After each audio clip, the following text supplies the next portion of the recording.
श्री स्वामी समर्थ. पुन्हा एकदा तुम्हा सर्वांचे माझ्या चॅनलमध्ये खूप खूप स्वागत आहे. 25 जुलै 2026 वार शनिवारी आषाढी म्हणजेच देवशयनी एकादशी आलेली आहे. वर्षातून एकूण 24 एकादशी ह्या असतात.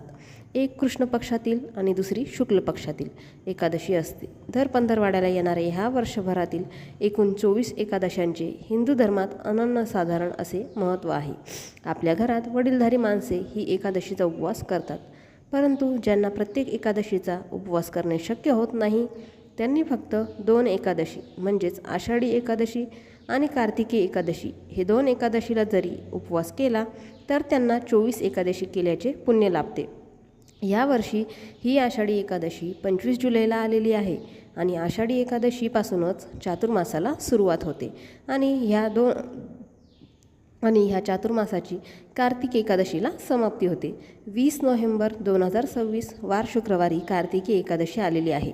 आपल्या सर्वांना माहितीच आहे की आषाढी एकादशीला देवशयनी एकादशी असे देखील म्हणतात, कारण ह्या दिवसापासून पुढील 4 महिन्यांसाठी म्हणजेच संपूर्ण चातुर्मासासाठी भगवान विष्णू एक क्षीरसागरात शेषनागावर निद्राधीन होतात आणि कार्तिकी एकादशीला भगवान विष्णू निद्रावस्थेतून पुनरागमन करतात.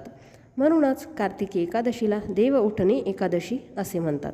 ह्या काळात भगवान विष्णूंचा पृथ्वीवरील प्रभाव हा जास्त असतो आणि म्हणून ह्या काळात भगवान विष्णूंची किंवा इतर कोणतीही पूजा सेवा केली तर त्याचे आपल्याला दुपटीने फळ मिळते. भगवान विष्णूंना तुळस ही अतिशय प्रिय आहे आणि म्हणूनच तुळशीला विष्णुप्रिया ह्या नावाने देखील संबोधले जाते. तुळशीमध्ये माता लक्ष्मी आणि भगवान विष्णूंचा वास असतो आणि एकादशीला तर तुळशीचे खूप महत्त्व हे आपल्याला सर्वांनाच माहिती आहे.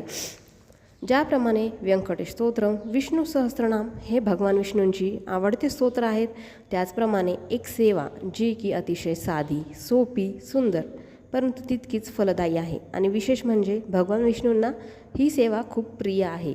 ती सेवा म्हणजे तुळशी अर्चन सेवा. तर ह्या महा एकादशी म्हणजेच आषाढी एकादशीचे औचित्य साधून आपण प्रत्येकाने वेळात वेळ काढून घरीच ही सेवा नक्की करायची आहे. तर आषाढी एकादशीला दिवसभरात ही सेवा तुम्ही कधीही करू शकतात. सेवा अतिशय साधी आणि सुंदर आहे. त्यासाठी तुम्हाला फक्त तुळशीची पाने ही लागणार आहेत. ह्या दिवशी तुम्हाला पांडुरंगाचा किंवा विष्णूचा किंवा बाळकृष्णाचा अभिषेक देखील करायचा आहे. तर आषाढी एकादशीला पूजा मांडणी कशी करायची, अभिषेक कसा करायचा, कोणते स्तोत्र मंत्र पठण करायचे ह्याची सविस्तर माहिती मी आधीच्या व्हिडिओमध्ये दिलेलीच आहे. त्याची लिंक मी डिस्क्रिप्शन बॉक्समध्ये देत आहे. तुम्ही त्या लिंकवर जाऊन तो व्हिडिओ बघू शकतात. तर आता ही जी तुळशी अर्चन सेवा आहे ती तुम्हाला शक्य झाली तर प्रत्येक एकादशीला किंवा संपूर्ण चातुर्मासात दररोज किंवा दर गुरुवारी देखील करू शकतात. आपल्या प्रत्येकाच्या दारात तुळशीचे छोटेसे का होईना रोपटे हे असतेच. तर तुम्हाला त्या तुळशीची 1 किंवा 21 किंवा 108 किंवा 1000 तुम्हाला जेवढी मिळतील तेवढी पाने ही घ्यायची आहे. ही सेवा आपल्याला एकादशीला करायची आहे, परंतु एकादशीच्या दिवशी आपण तुळस ही तोडू शकत नाहीत. म्हणून तुम्हाला एकादशीच्या आधीच्या दिवशीच तुळशीची पाने व मंजुळा तोडून ठेवायची आहे. महिलांनी कधीच ही तुळस तोडू नये. म्हणून तुम्हाला घरातील पुरुष मंडळींच्या हातानेच एकादशीच्या 1 दिवस आधी पाने ही तोडून घ्यायची आहे. अगदी एकच पान भेटले तरी देखील काहीच हरकत नाही. एकादशीच्या दिवशी सर्व पूजा अभिषेक करून झाल्यानंतर दिवसभरात तुम्हाला जेव्हा वेळ मिळेल तेव्हा तुमच्या देवघरातील पांडुरंगाची किंवा बाळकृष्णाची किंवा भगवान विष्णूंची किंवा अगदी स्वामी समर्थांच्या मूर्तीवर किंवा फोटोवर एक तुळशीपत्र वाहत वाहत विष्णू सहस्त्रनामावली म्हणजेच विष्णूंची 1000 नावे म्हणायची आहेत. म्हणजेच उदाहरणार्थ ओम केशवाय नमः म्हणून 1 तुळशीपत्र मूर्ती किंवा फोटोच्या चरणी ठेवायचं. मग दुसऱ्यांदा परत ओम माधवाय नमः म्हणून दुसरे तुळशीपत्र ठेवायचे. ह्याप्रमाणे 1000 नावे म्हणत म्हणत ही सेवा करायची आहे. जर तुम्हाला म्हणता किंवा वाचता येत नसेल तर यूट्यूबला विष्णू सहस्रनामावली लावून देऊन देखील तुम्ही ही सेवा करू शकतात.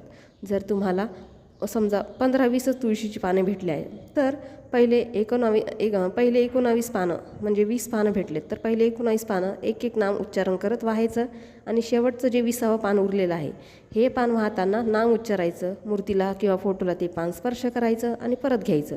परत पुढचे नाव उच्चारायचं, पान स्पर्श करायचं, असं करत करत शेवटपर्यंत म्हणजे 1000 नामापर्यंत असंच करायचं आणि मग शेवटी ते पान अर्पण करायचं. आणि जर एकच तुळशीपत्र असेल तरी देखील तुम्ही अशाच पद्धतीने विष्णू सहस्रनामावली म्हणत म्हणत तुळशी अर्चन सेवा ही करू शकतात. जर तुम्ही पूजा मांडणी केलेली असेल तर तिथे किंवा अगदी तुमच्या देवघरात देखील ही सेवा तुम्ही करू शकतात. सेवा संपल्यानंतर ती तुळशीची पाने दुसऱ्या दिवशी सकाळपर्यंत तिथेच राहू द्यायची आहे आणि दुसऱ्या दिवशी ती तुळशीची पाने उचलून तुम्ही तुमच्या तिजोरीत किंवा मुलांच्या अभ्यासाच्या जागेवर किंवा खोलीत किंवा तुमच्या व्यवसायाच्या ठिकाणी किंवा तुमच्या मिस्टरांच्या पाकिटात वगैरे ठेवायला देऊ शकतात. किंवा घरातील सर्वजण ती तुळशीची पाने प्रसाद म्हणून खाऊ देखील शकतात किंवा मग ती पाने तुम्ही निर्माल्यात देखील टाकू शकतात. परंतु माझं म्हणणं असेच असेल की ती पाने तुम्ही निर्माल्यात टाकण्याऐवजी मी जसं आधीचे बाकीचे पर्याय सांगितले त्यापैकीच एखादा पर्याय हा निवडावा. कारण आपण एवढी छान सेवा केली आहे त्या पानावर, त्यामुळे ती पाने अभिमंत्रित झालेली आहे आणि एवढी छान सेवा केलेली पाने अशी निर्माल्यात टाकून देणं म्हणजे मला तरी योग्य वाटत नाही. बाकी तुमची इच्छा. म्हणून माझी तुम्हाला प्रत्येकाला विनंती आहे की तुम्ही ही सेवा आवर्जून करा. कारण ह्या सेवेने माता लक्ष्मी आणि भगवान विष्णूंचे अमाप आशीर्वाद आपल्याला भेटतात. कारण माता लक्ष्मीला काय सर्वात जास्त प्रिय आहे ती म्हणजे भगवान विष्णूंची सेवा. म्हणून जरी आपण फक्त भगवान विष्णूंची जरी ही सेवा केली तरी आपल्याला नकळत दोघांचे देखील अमाप आशीर्वाद भेटतात. परंतु ह्या सेवेने जे आंतरिक समाधान मानसिक शांती भेटते ना ती शब्दात मांडता येण्याच्या पलीकडची आहे. म्हणून ही सेवा उद्याचं औचित्य साधून उद्यापासून प्रत्येक एकादशीला करण्याचा प्रयत्न करा. मी तर असंच म्हणेल. पण नाही शक्य तर उद्याच्या एकादशीला तरी नक्कीच करा, कारण वर्षातली सर्वात मोठी एकादशी आहे. तर आजचा व्हिडिओ इथेच संपवते. व्हिडिओ कसा वाटला ते मला कमेंट करून नक्की सांगा. आवडला असेल तर कमेंट बॉक्समध्ये ओम नमो भगवते वासुदेवाय नमः लिहा आणि ह्या व्हिडिओला जास्तीत जास्त जणांसोबत शेअर करा. व्हिडिओला लाईक करा आणि आपल्या चॅनलला असेच नवनवीन माहिती मिळवण्यासाठी सबस्क्राईब करा. श्री स्वामी समर्थ. जय जय स्वामी समर्थ.